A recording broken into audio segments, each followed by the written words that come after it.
Thank you, McKenna. That was so nice. And if you're not a part of Norman Students for Life and you're a student here, you should join. Thanks. I forgot that part.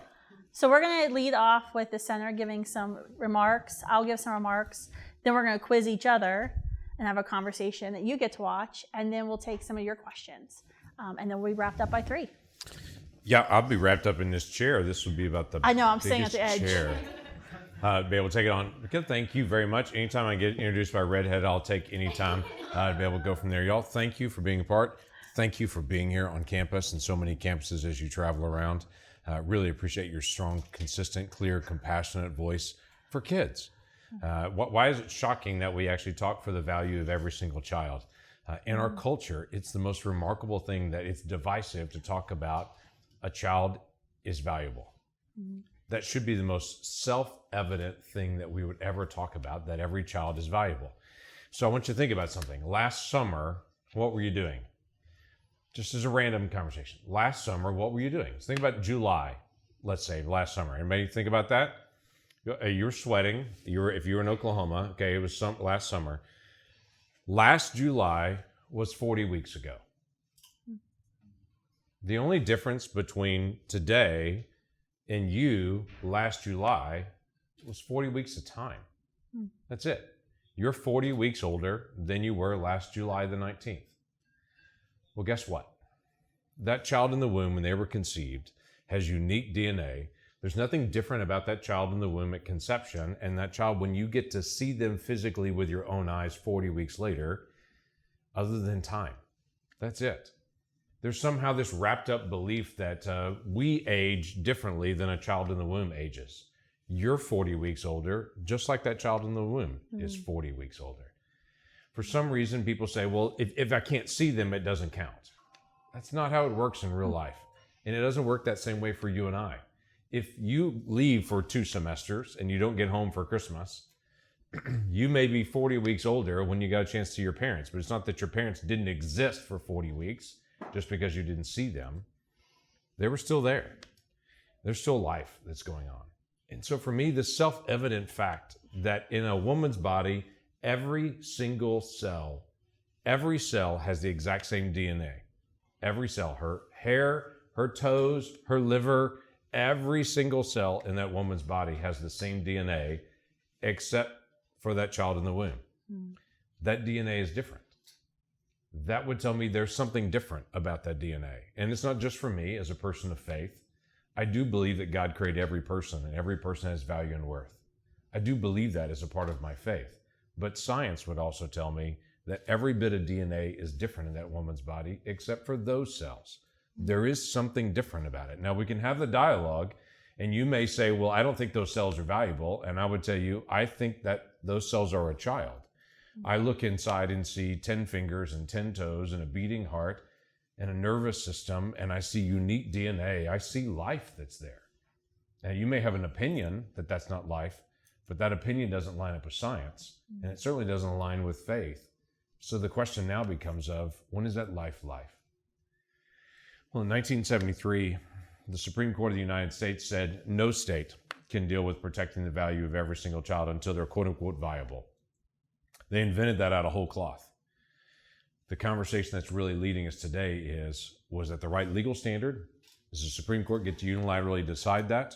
Or what happens when we are practicing, as this says, in the post-Roe generation? That's the dialogue that we're going to have today to be able to walk through all this. So thank you again for being here. Jump in. I'd love to be able to hear some of your comments, and we're going to pepper each other with questions. Yeah, I got lots of questions for you. Go for it. I got U.S. Senator on record here. I'm going to ask lots of things. I have to be careful. I'm excited. We've been having this conversation on campuses across the country of what does a post-Roe America, what does a pro-life America look like? And, why are we so excited to get to this point? And, there was a bill that was just signed into law here last week that Oklahoma made national news saying life begins at conception and human lives should be protected at conception. Right. Planned Parenthood was very angry, saying it was the most restrictive law and shocked that Oklahoma would act with such certainty preparing for a post-Roe America. But I think there's a lot of fear in the minds of Americans about what does a post-Roe America look like. This is why we've been talking about specifically at Students for Life on hundreds of campuses this semester with our, Standing With Her outreach of what's already being done in communities across the country to help support women and men and families facing unplanned crisis pregnancy. What have we in the pro-life movement been doing for 50 years? And what do we need to do as pro-lifers and even as pro-choice Americans in a post-Roe America to make sure no woman stands alone? But I think for me, it's a very exciting moment that we have because, as you mentioned with the Supreme Court decision, we have a Supreme Court sanctioned discrimination policy with abortion today. And this is not the first time in our American history that this has happened. Yeah. I was on a campus recently and I talked a lot about, my family and I have been traveling the country, and we've been traveling together as a family, and we've been traveling throughout the American South, and we're big history people in the Hawkins house. We have a whole Instagram just for hunting history, and it doesn't have very many followers, but we're trying. I'm not that cool, but and we've been finding all of these towns. We were in Jackson, Mississippi, and we're in the Civil Rights Museum, and we were at the only site of the Civil War battle in Tallahassee, and we've been having a lot of conversations in our home about the Civil War, about Reconstruction. And that's why I think is an interesting moment we're in right now.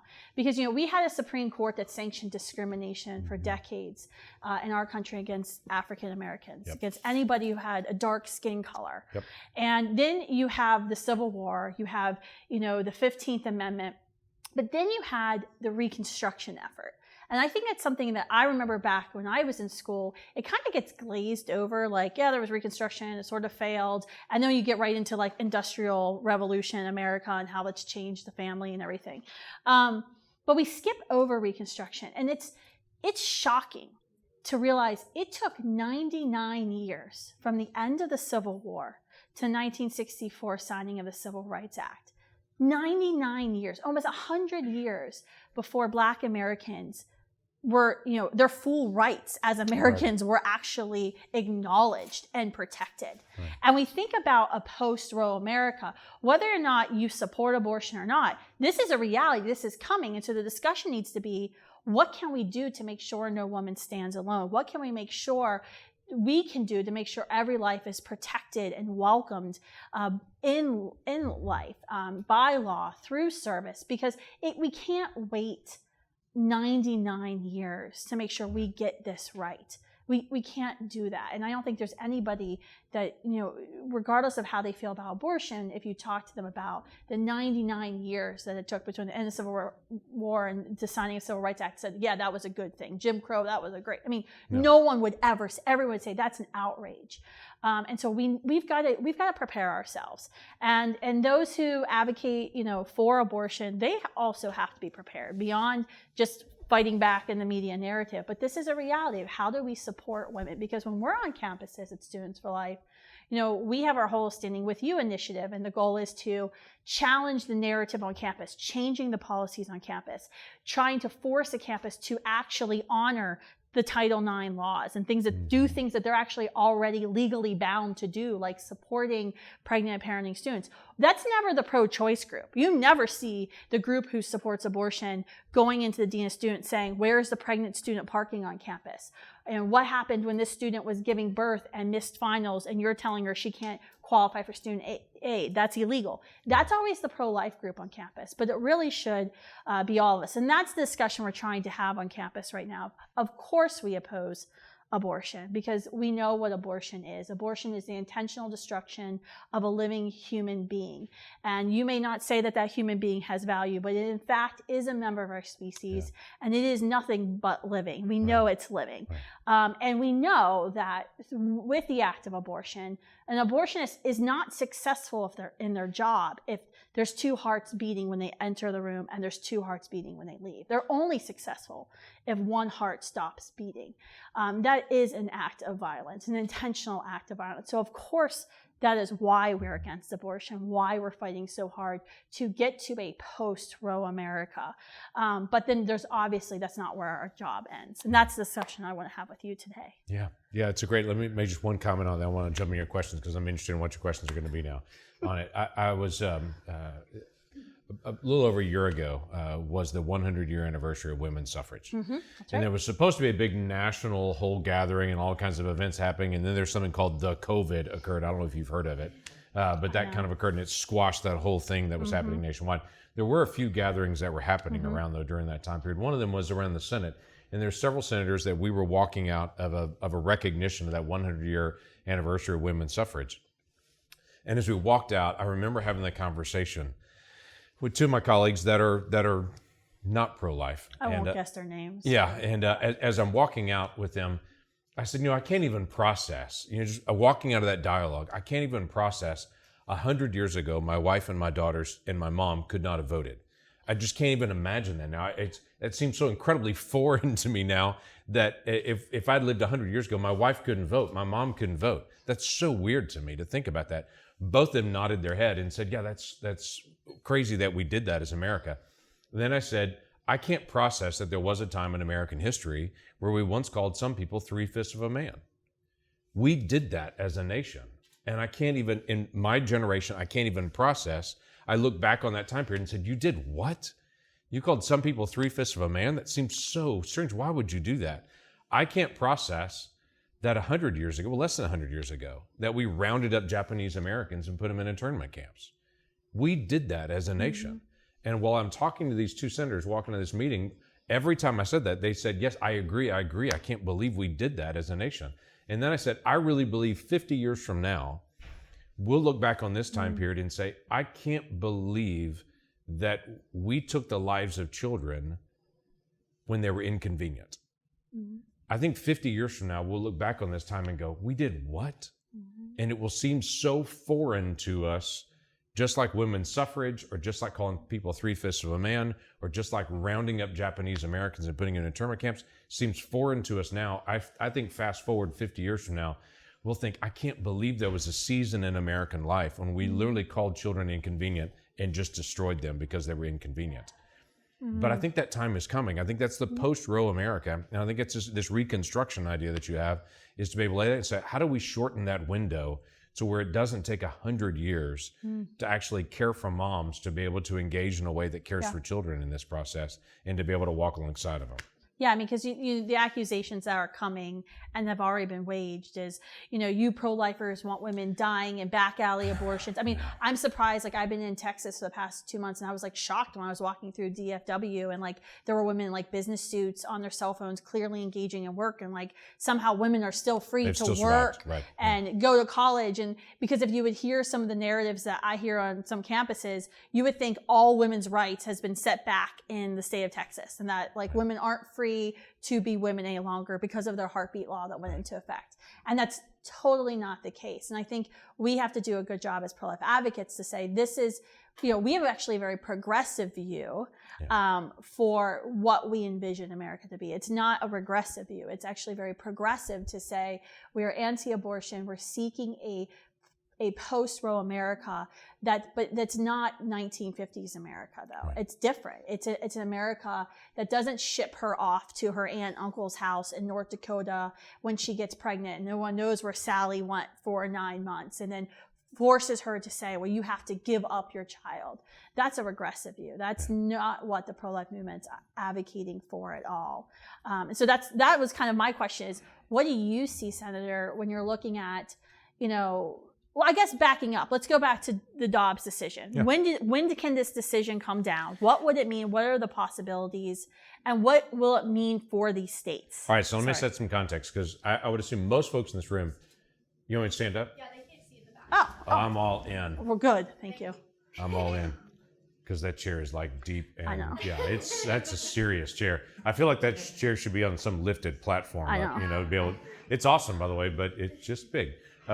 So let me set some context on the Dobbs decision, and so you'll have some perspective on it, because you may not know. Not everybody. I bet a lot of folks in this room know what the Dobbs decision is, but some of you may not know what the Dobbs decision is. So the Dobbs decision, it comes out of Mississippi. where in Mississippi they passed a law saying that in Mississippi you can't have an abortion after 15 weeks. Now, why does that matter? Backwards, go to 1973. In 1973, when the Supreme Court determined the Roe v. Wade decision, and then later the Casey decision, we're going to go into all that. When they determined that in 1973, they said that every state has to have abortion in their state up to the time of viability. Mm-hmm. After the time of viability, then states could step in and protect the rights of those citizens. Now, the term viability meant something very different in 1973 than it does now. A child would have been much longer in gestation in 1973 than they are now. There are children now that are born and survive at 21, 22 weeks that they're survived. That would have been unheard of in 1973. But this term viability that the Supreme Court came up with wasn't out of some statute. There wasn't some law that the Supreme Court was quoting saying, consistent with this law, it has to be viability. They literally just made it up out of whole cloth and just determined at this point, all states have to be able to allow abortion. Now, prior to 1973, some states had abortion in their states. Most states did not. Most states did not allow abortion. When the Supreme Court stepped in 1973, they said, no, every state has to do this. Now, fast forward to the Dobbs decision. This case is passed out of Mississippi that they know is not consistent, quote unquote, with the Supreme Court 1973 Roe case. They passed it saying, no, at 15 weeks, we're not going to allow abortion anymore. That's prior to viability. And so it goes to the district court, loses there, goes to circuit court, loses there, and goes to the Supreme Court. It was argued last fall at the Supreme Court. Some of you were there. I've already got a chance to interact with a couple of folks that were there, freezing with us. I was passing out hot chocolate and donuts that night along the steps to folks that were there. But that if you ever run for president, you got a lot of brownie points, by the way. So I'm not though, by the way. But yeah, so I'm just saying. Yeah, so that decision that comes out of the Dobbs decision, which we don't know what it is yet, it was argued in front of the Supreme Court, and the argument was, can the state of Mississippi, can they do a different rule other than viability? Can they have a different rule? And if they do a different rule, what is the ruling? Does the state make the decision like it used to in 1972? Or does every state have to do it the way the Supreme Court wants to, even though the Supreme Court doesn't make law, in theory? They just interpret the law that's been done. Though in the case of 1973 Roe decision, they weren't interpreting law. They were creating a new law from the bench and a new standard from the bench that hadn't existed before and just imposed it on the nation. So now this court has to look at a previous court decision and to say, was that consistent with law or were they actually writing law? So Dobbs decision, they've actually argued the case. Here's the behind the scenes what actually happens. When the Supreme Court meets in what's called an oral arguments, they'll hear the oral arguments that we all can listen to. They're all online now to be able to hear the oral arguments of that day. When they finish, then they'll typically go into their chambers. And their chambers I've been in their chambers before. It's a big giant room full of law books and a table with 9 chairs. That's it. No other chairs in the room because there's no staff in the room at all. The 9 justices, they will all meet around the table with the 9 of them. They'll start their debate and their argument based on what they've read with the amicus briefs ahead of time and the oral arguments they heard. They'll argue it out until they come to a decision. If they don't decide that day, they'll pause it. They'll come back 2 days later. They typically do it on Wednesdays and Fridays. They'll keep doing that, debating in their chambers by themselves until they come to a decision. Where's it going to go on this? Then they'll break it up into 2 groups, the groups that oppose and the group that support the decision. They'll start writing their briefs and they'll determine how who's going to be the one to write the briefs. They'll then write briefs and then they'll start swapping it to each other. So they'll read each other's briefs and then they'll make edits and then they'll swap it back and forth again. This takes months in process. So they're in that process right now. Their decision could literally come out any day. They don't have to announce when it's coming. Any day now, they could just drop it. They don't do a big press release saying it's coming tomorrow. They just put it online and it's out there. We think best judgment on this, on how they typically release their decisions, it'll probably be end of June is when they'll release it. But really, when it's the everyone's hottest guessing. in DC. When it's the hottest in DC. That's exactly right. But that's why I get my sunburn every year. Yeah. I'm a redhead. I get a sunburn inside. Yeah. So it's a whole different issue. So that's when we think it's coming out. So we're all kind of watching it, but literally it could come out any day. And the decision could go one of 3 ways. They could, uphold or deny the Mississippi ruling, kind of reaffirming Roe and Doe and saying, nope, Mississippi, you can't do that. They could say, yep, Mississippi, go ahead. You can make a law restricting abortion at 15 weeks and set a new standard. In the Casey decision, it was 24 weeks. Right. They made up a viability standard, which we actually know children, as you mentioned, can survive before 24 weeks now. So in the Casey decision in the early 90s, they said, well, we're keeping Roe, but states can make laws prohibiting abortion after 24 weeks. So they could come up with a new standard and say, well, states can limit abortion after 15 weeks. Or they could and follow what the state of Mississippi actually argued at the court.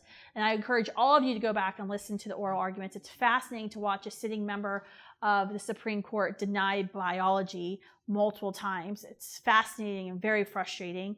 But the state of Mississippi actually argued that they need to reverse Roe. Right. That there's no, line in the sand that they could draw that would make any sense, because at personhood, you are, at conception, you're either a person with rights or you're not. So to draw an arbitrary line in the sand doesn't make sense. And that is why we're seeing a lot of abortion dialogue on campuses across the country in the media. It's why Planned Parenthood's sending, I get like urgent text messages like every day from Planned Parenthood fundraising or asking me to do something for them. So you do donate every time you get Oh something? yeah, you know me. Yeah, I donate. yeah. But they're panicking because the thought is that there could be a majority on the court right now that could move to completely reverse Roe, which would send the decision of abortion back to the states where it was in 1972, where states like Oklahoma could say, yep, we've passed a life at conception law. We are banning all abortions in the state of Oklahoma, period. Yeah, and I would say it's interesting. I'll have folks catch me and say, won't there be this patchwork of laws that'll be different all over the country? I'm like, yeah, sure will be. Just like there is now. If you deal with DUI laws, they're different in different states and different standards for that because it's a state law issue. And so it's different in different states and how they actually apply that. Domestic violence is treated differently in different states on this. Marriage laws are different in different states on this.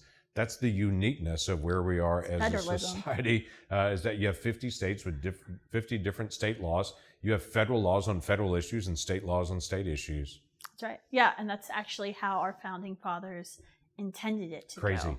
Not 7 men. Do you get that because you're a history person as well, reading all the stuff? It's like, reading Madison. It's a bad thing. But yeah, not 7 men in 1973 saying, oh, we're going to make up these abortion laws out of thin air. We're going to trump every state's existing laws on abortion to go even extremer than anybody was even arguing for or advocating for at the moment.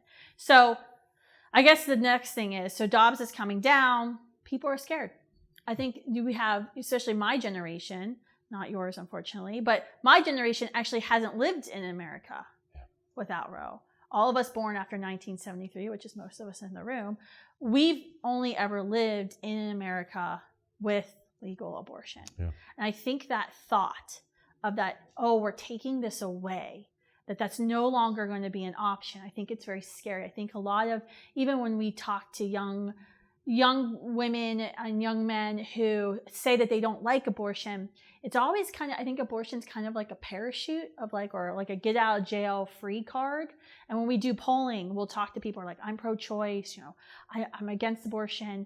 And then we'll ask them, well, what do you think about a woman who's had 2 abortions? And then suddenly these people who say that pro-lifers are judgmental and judge people start judging women who had 2. And I'm like, wait a minute, if abortion's okay, why are you upset when a woman has 2 or 3 or 4 abortions? Why does that upset people, even people who say that they're pro-choice? And it's really because I think a lot of people think it's my get out of jail. I get 1 get out of jail free card. And I don't like to think of myself ever getting an abortion, but I like to have this out.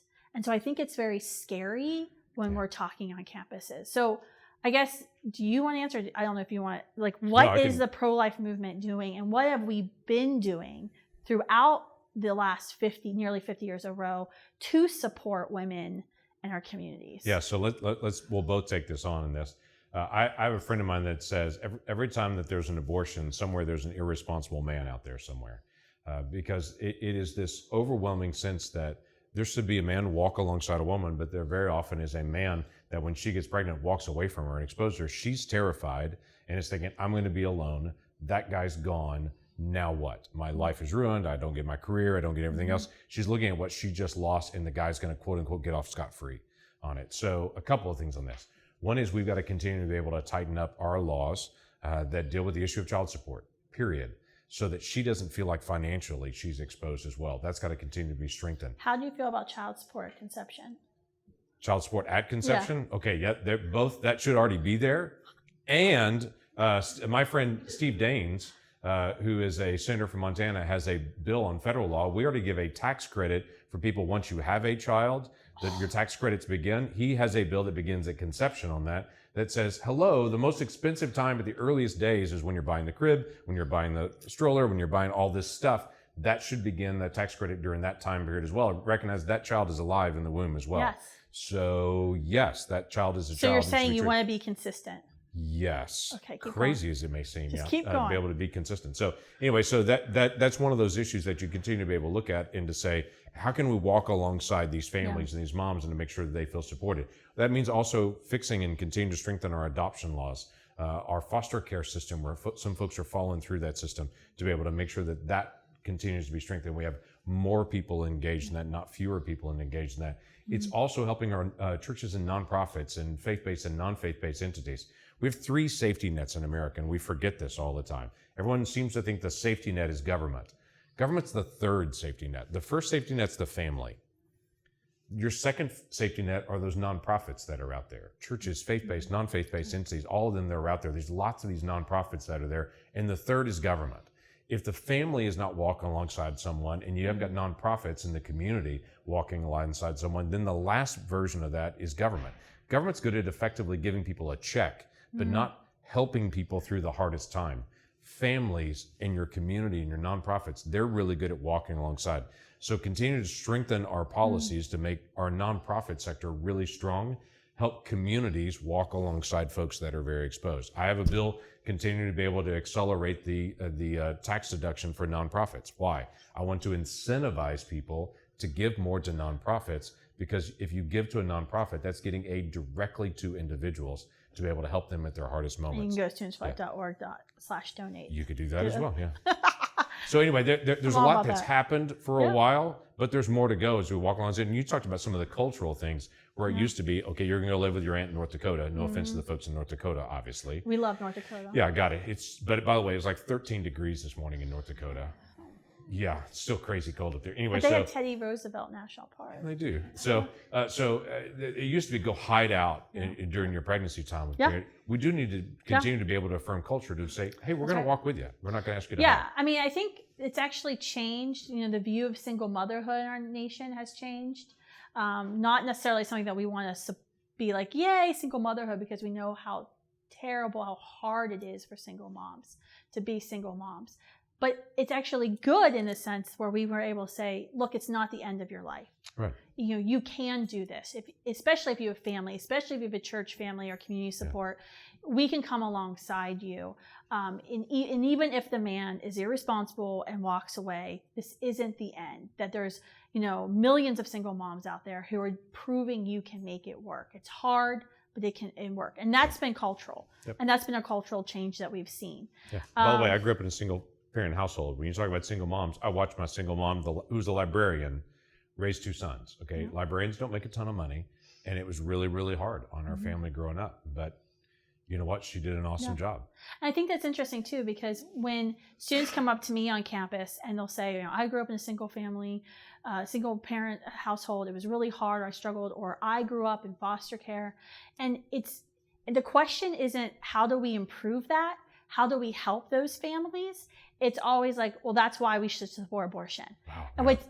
And the question I always have in my head is like, isn't there anything less extreme we can say we can do rather than, let's support killing children or people in difficult circumstances? Right. And I think we hear that a lot on campuses. I specifically hear that foster care comes up all the time. Well, there's this many 100,000 children in foster care, and so therefore we need to support abortion.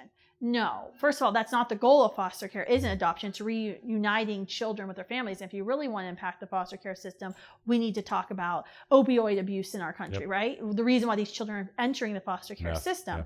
Yeah. But that doesn't give us justification for killing people. Yeah. And I think we have to be very careful of having like a false compassion. And so we need to have conversations, obviously, about adoption reform and state tax credits, for example. We have federal tax credits, but those tax credits don't really cover the cost of an international adoption, for example. In foster care form, absolutely. But we also have to work and look inward into becoming better, I think, marketers for existing resources. We've door knocked 107,000 doors in 20 cities this year at Students for Life, not for a candidate, just for pregnancy supportive services in these 20 cities. And nearly 80% of the people we talk to, and these are neighborhoods that surround abortion facilities, nearly 80% of the people we talk to have no idea that there are nonviolent pregnancy alternative services in their community. It is absolutely shocking. And this is Christians and non-Christians alike. The fact is that there's nearly 3,000 pregnancy centers. There's 400 maternity homes. There's nearly 8,000 federally qualified health centers, government-funded health centers that are out there across America today who've been operating for decades in our communities, often in urban communities and rural neighborhoods that many people do not know exist. But yet they all know the name of Planned Parenthood, even though they have fewer than 600 facilities, even though there's fewer than 600 abortion facilities. So we actually do have the resources in place to meet her health needs, to meet her well-being, to help her get parenting classes or the support that she needs when she doesn't have that safety net of family, because that pregnancy center can come alongside her and be that safety net, but she doesn't know they exist because we don't know they exist and we don't talk about it. We should ask them if they have any questions. Yes. You want questions from you all? Anyone have any questions? Anyone?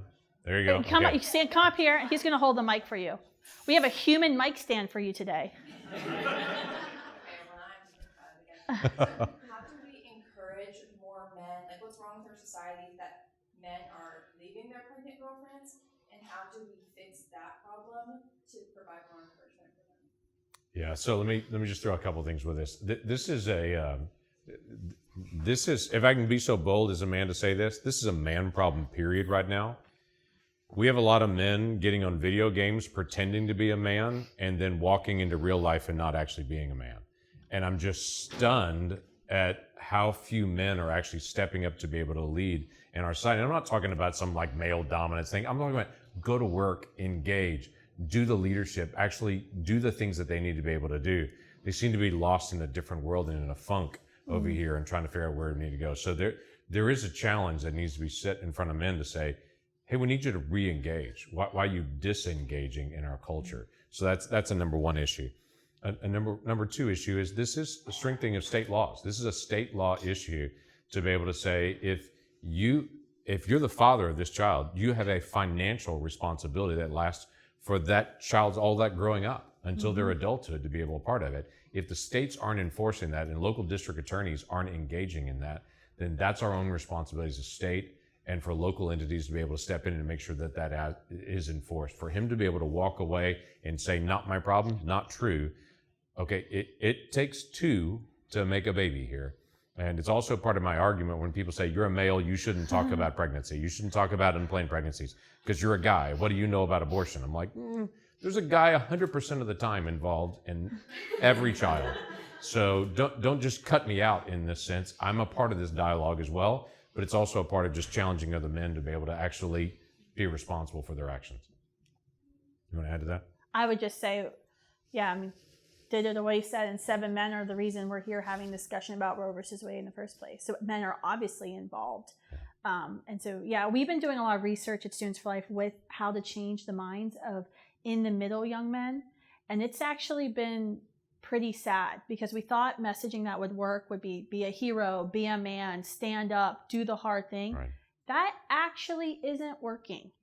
And so it goes back to the mothers and how mothers are telling their young boys how to act. That is, to me, very problematic because they're spouting off in focus groups things that I know they've heard from their mothers.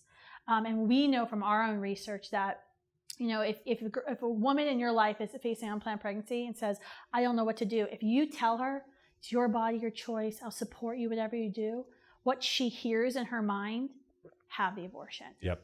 And so what's sad is we're seeing young men who've said that to their girlfriends thinking, don't choose abortion, don't choose abortion, don't choose abortion. But they said this because this is what they're told to say. She doesn't want to have an abortion, But then he says that, and so neither one of them want to have an abortion, but then they go have an abortion. Yeah. It's absolutely devastating. That's just when he says, do what you want to do if you want to have the abortion. That's a signal of I'm not going to be there. I mean, it's a clear signal of that. All right, somebody else had a question. Somebody else. Come on. Come up to the human mic stand. Human mic stand. Yeah, so first of all, I just want to say I really appreciate how compassionate both of you are whenever it comes to dealing with maybe how pro-choice people are going to feel about this in this post-Roe generation. So first of all, that's pretty impressive. Yeah. So we have the Dobbs decision coming. How does the Oklahoma law stand up whenever it comes to, obviously we're banning abortions outright at this point. How is this going to legally stand up here as we go throughout the next several weeks? All right, so let me start that. I'm going to pass it over to you as well. One is we don't know what the decision is going to be coming out of the Dobbs decision. I look at the way the argument was done. All of us are guessing at this point, based on the oral arguments, that they're going to send this back to the states and say it's arbitrary. Any standard that the Supreme Court creates is not based in statute. It's arbitrary. So if viability was arbitrary, 15 weeks is just as arbitrary. 8 weeks would be just as arbitrary. So if the Supreme Court steps in and tries to make a standard, it's an arbitrary standard. So we don't. It goes back to the states. At that point, our law stands up completely because the states are then setting the standard for that. Now, if they do come back, which I would be shocked if they do, and say 15 weeks is the new arbitrary standard, Mississippi, thank you very much. This court has been known to say, I'm not going to say what the standard is, but 15 weeks would meet it. So basically then at that point they would say, okay, send us another test case and we'll tell you if that one counts as well on it. If they choose to do that, then this law is going to go all the way up to the Supreme Court and it's going to be, does that make a stand? Does that meet the actual standard as well? My hope is they make it clear so that our country stops being drugged through all this pain and it actually goes back to the states and the states then get a chance to decide. And by the way, we talk a lot about the legal arguments on this, and you're right on the compassion side. I have great compassion for those women that are considering abortions. I don't think they're flippant in it. I think in their gut, they all know this is a life and this matters on it. And someone may have told them tissue, tissue, tissue, tissue, but I think in their gut, they all know. I think they all sit in the food court a few years from now, and they look over and there's a baby in a stroller. And for a moment, they think that's how old my child would be right now. I think they know. And so I do have great compassion for those individuals. But I do also think that we need to work on making abortion illegal, but also work on making it unthinkable. And those two things are different because when we passed this in Oklahoma, my first response was, that's great for us as a state. But I'm just telling you, they haven't announced it, but they're going to. Colorado's going to start abortion tourism. They're going to say, okay, you can't get an abortion in Texas and Oklahoma. Come, we'll open up a resort. We'll have abortion clinics in the area. You can come here and get a surgical abortion here. All the abortion folks are going to start doing chemical abortion, mail-in abortions, and say, you don't have to visit with a doctor. We'll just nail you this set of pills and make it, quote unquote, easy for you at home. So we need to work on not just illegal, but unthinkable so that people know what's actually going on inside of them. And that their gut that says that's a baby inside of me, someone else affirms and says, yeah, that's a baby inside of you. What are we going to do about that? Do you want to come work for SFLA? I've got a day job, but thanks. Yeah. Whenever you want to give that up, I've got another job for you. Yes, everything he said. I think it's extremely exciting, the law, but we'll have to wait and see. Yes, we're ready, right? Oklahoma's ready. And I think there's been a lot of news reports about Oklahoma because of what happened in Texas. And the girls from Dallas are driving up here and seeking abortions, and they have seen abortion numbers. I think chemical abortion is huge. When we look at post-Roe, like what are our marching orders, the first thing I think for pro-lifers, especially Christians, is you've got to know the resources. Standingwithyou.org, optionline.org, supportafterabortion.org. Those are 3 websites that every pro-life person needs to know and needs to be putting on their bumper stickers. We have yard signs at Students for Life. Like, you need to be advertising those resources because we have to get those resources out. We've got to be prepared to handle chemical abortion and the influx of drugs going to be coming in from California and Colorado into Oklahoma. And over the border from Mexico. Over the border, which is, don't even get me started about that. So that's a huge challenge, is how we're going to handle these toilet bowl abortions. And we're already seeing like EMS, firefighters getting very concerned because they're getting called to the crime scenes at homes where women are aborting and have no idea what's truly about what's happening and the amount of blood. And it's very scary for her. I also think we've got to have a good handle on post-abortive healing resources. We have lived in a nation for 50 years that has told a woman, ignore that feeling in your gut. Yeah. The good decision, the mature, responsible decision is just have an abortion. And she ignored that feeling that she had, that little icky feeling she had, and she had the abortion. And then you're going to have a Supreme Court that told her it was okay. And she said, well, it's not bad if it's legal. And then you have a Supreme Court that reverses itself. We are going to have millions of women and men who are going to need post-abortive healing support stat. And I think that's something that we're all going to have to be prepared for. Is there another question? Yeah. Before we close up? Oh, way in the back. All right, come on up to the human mic stand. Come on down. Okay, so I am pro-life, but I have heard the argument so many times about I am not personally for abortion with the exception of rape, incest, or poverty. And I know those are like super rare, but what are some good responses to people that have that argument? I'll just start and then I'll take it, but no, I don't mind taking it. So yeah. Okay. You got the mic, Yes, I would say rape, incest, life of the mother. Those are common exemptions we hear. People say that I'm against abortion except for those cases. Sadly, sexual assault comes up every time we talk about abortion. I think it's pretty insincere when the abortion lobby talks about that, when they go on CNN or whatever, they talk about that, because they use this tragic circumstance to justify 100% of abortions, when in fact, abortions resulting from sexual assault are about 1%. Nearly 50% of women who actually conceive because of a sexual assault do not choose abortion. It is not 100% of women, as many people think. And so I think it's very sad the way we talk about it in our culture, because it's like a flippant response, and the abortion lobby uses it to kill pro-life bills all the time. Yep. But I think I think we have to be very compassionate when we're talking with her, and realizing that anytime we're talking to a group of people, or if we're on campus tabling for a Students for Life display, somebody probably who's listening has been a victim of sexual assault, a survivor of sexual assault.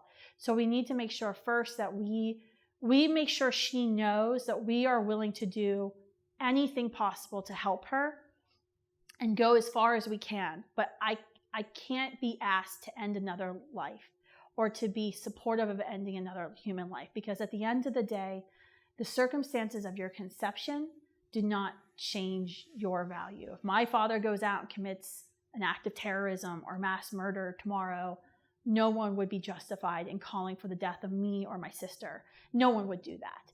And it's the very same when it comes to conception that occurs from sexual assault. Poverty, I mean, I think that is an interesting one. We hear that. I think that's one of those questions where isn't there something less extreme we can do to help her, to make sure her child doesn't live in poverty, than to prescribe killing a child? Because I think that's creating a lot of assumptions to say, oh, you may live in poverty. I hear suffering a lot on campus, or, I'm against abortion in case of the child's going to suffer. Well, how are you going to deem that? Because all of us will suffer as human beings. So what type of suffering is okay, or what type of suffering do you think you should be able to kill somebody? I think we need to ask ourselves, how can we eliminate suffering? How can we eliminate poverty? How can we stand beside her and that family, not say we're good with ending the life of a unique, precious human being simply because we think this might be the case. Yeah. So let me back up a little bit on my story as well. My parents divorced when I was 4 years old. My mom, she was here. She would tell you that the marriage wasn't going great when they got pregnant with me. My mom is a single mom with 2 boys. We did not grow up with any kind of wealth at all. I'm that kid that when people say, what about just we got all these issues with poverty and we're going to have all these kids in poverty? I'm that kid. That's me in that. In a tough marriage situation, in a lot of poverty, very exposed growing up to all kinds of challenges. That's me. When people talk about the foster care system, they'll say, we got all these kids in foster care. We've got to be able to be even worse. I hate to say to them, but I kind of push back a little bit and say, okay, wait, are you trying to say if a kid ends up in foster care, we should just take their life? And of course they'll say, no, that'd be barbaric. I'm like, then why are you saying we should just kill them before they get to foster care? What are you trying to say with that? a child born in poverty, we should make sure they've got every route and every opportunity in America. And when there's not an opportunity, that we make sure they open that path up to opportunities, not just take their life and to say, they're terribly inconvenient. All these poor kids are very inconvenient. Where are we as a culture on that? I also, again, going back to real life stories, I have a friend of mine that he's in his late 70s. And if you talk to him, he'll tell you the story. His mom was raped. He is the product of that rape 70 some odd years ago. And he still, if you ask him, will tell you the story. He's a remarkable guy, and he's led a remarkable life. And he's impacted and served a lot of people. He's literally served in countries all over the world. And he has this great heart for just caring for people. He was the product of a rape. Again, we go back to, if you come from a rape, that's going to be devastating to the mom and devastating to the child. Let's just take the child's life. So you need to talk to my friend and get his opinion on this. These are really hard, difficult conversations. None of them are simple, and there's lots of emotions because it becomes this, you're going to compel me to. I'm like, whoa, stop. These are hard, difficult decisions. And quite frankly, states will handle this different. There'll be states that'll have rape and incest and physical life of the mother exceptions. There'll be states that don't. There'll be states that'll say 20 weeks. There'll be states like New York and California that'll be up to 9 seconds before delivery you can have abortion. That's why I think the conversation's not just about being illegal, but it's on being unthinkable. I think this is part of it, to go back and realize this is a child we're talking about in this. And I know these are very hard, difficult decisions and hard circumstances, but we are talking about a child that's in the middle of this. There's not 2 people in this conversation, there are 3. And so what do we do? Does it make it simple now to just kill one of the 3 and then now it's simple? It's not. And so what do we need to do in that? And I do think we approach it not as if it's a flippant conversation, because it's certainly not a flippant conversation. But I do think we have to engage in that kind of dialogue. Y'all, I know we've got to wrap up here and we've got a couple of quick statements to make. I would just say to you, thanks for engaging in dialogue on this. There are a lot of folks that are afraid to talk about it. And when I get into a conversation about life issues, I always go to the value of a child. That's where I always go, because that's really the center of the conversation here. Folks that I know that are pro-abortion, they will immediately go to the mom and to say, this is inconvenient for her. This is her choices. Everything else will always run to her. I'm like, okay, let's talk about everybody in this process. Because when you get into a dialogue, you want to talk about every person that's affected by this. And so let's figure out where we go from this. So I would just encourage you in the dialogue. You don't have to be combative. You certainly don't have to be angry.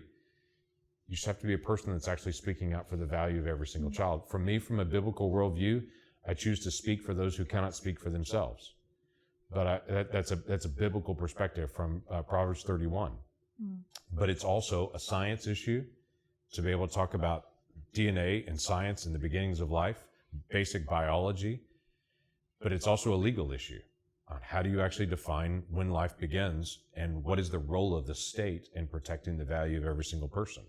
By the way, we could flip this whole argument and to talk about end-of-life arguments for someone like my mom, by the way, if I want to go back to her, who has Parkinson's right now and is really in not great health and not great shape.